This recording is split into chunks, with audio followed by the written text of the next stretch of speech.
Now our business is down almost 45-50%. Peter Raju is the president of the Peace Arc duty-free shop, steps from the Canadian-U.S. border in South Surrey. It's one of the largest land border duty-free stores in North America. And it's a big store, so there's a huge expense to us. But with the U.S. tariffs on Canadian goods now in effect, the aisles here are nearly empty. Today the first customer walked in at 10:30 and just bought a carton of cigarettes. Raju says business has struggled ever since Premier David Eby first announced retaliatory measures against the U.S. last month. Now that tariffs are in place on both sides, Eby is doubling down, urging British Columbians to think local.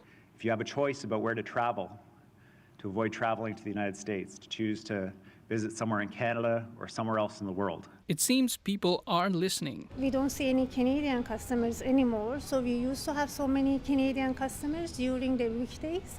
So they usually go Tuesday, Wednesday, Thursday, and Fridays. So right now I barely see any customer. And with fewer travelers, the store has had to make tough cuts. We only have 3 employees working.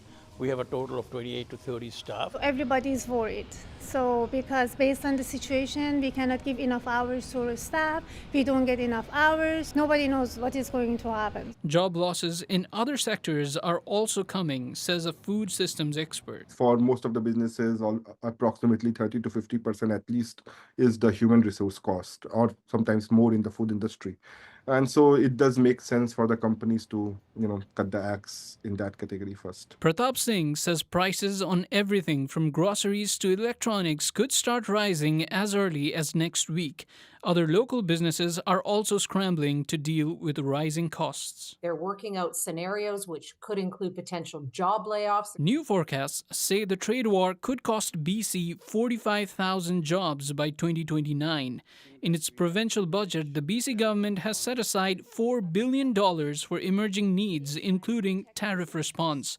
But those already facing layoffs say the fight between governments should not come at the cost of people's livelihoods. It is a war between the countries, not between people. Shaurya Kshatri, CBC News, Surrey.